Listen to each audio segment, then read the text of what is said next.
most of Patricia Highsmith's novels are about sort of the criminal mind, and this is her only novel that's not about the criminal mind. It's about the amorous mind, and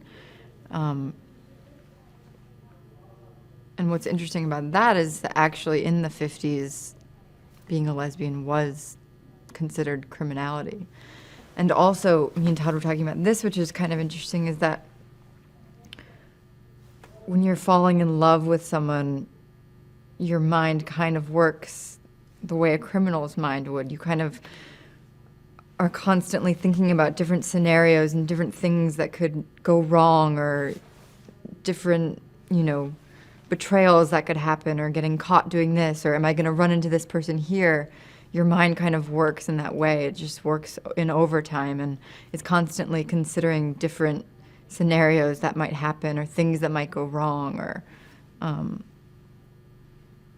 the other thing that's interesting about the novel is that it's the first and probably one of the only stories, especially of that time, about a lesbian relationship that doesn't end in death or one of the people becoming straight, or, it has kind of a happy ending, or at least an ambiguous ending, and that's really different for that subject.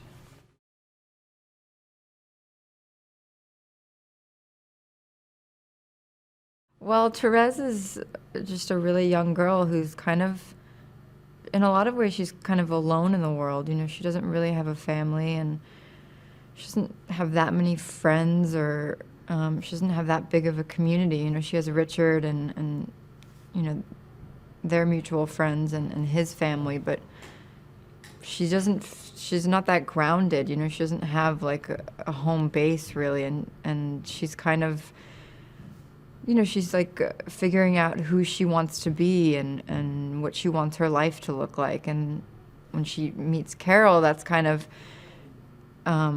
not her model, but it's kind of like, I think it really opens her world and her mind to what she could be like, or what her life could be like, and opens the door for the kind of life that she wants to have.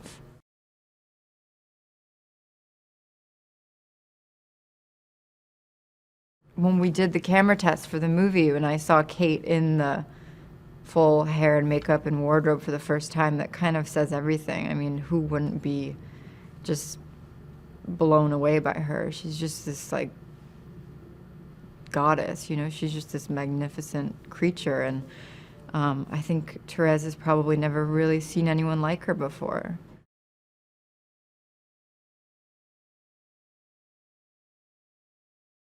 It's been incredible. I mean, I've loved Kate since I was 13 years old when I saw her in Elizabeth, and it was really scary coming here knowing I was going to be working with her, because I've looked up to her for so long and idolized her and just think she's, beyond anything.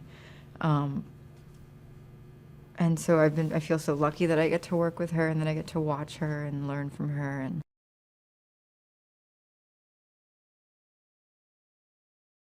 it's one of my favorite parts. I love period films, and I've always wanted to be in one. I did a film that took place in the 70s, but that's not quite the same. And the costumes are kind of, the costumes and the hair and the sets, it's kind of everything. I mean, you can't really step into the world of the character until you kind of see what all that's about. Whenever I knew what my clothes were going to be like and what my hair was going to be like, that's really the thing that brings it all together for me anyway. I mean, it informs so much about your character, the way you look and the way you move, and the clothes inform the way that you move. And Sandy's just, she's amazing.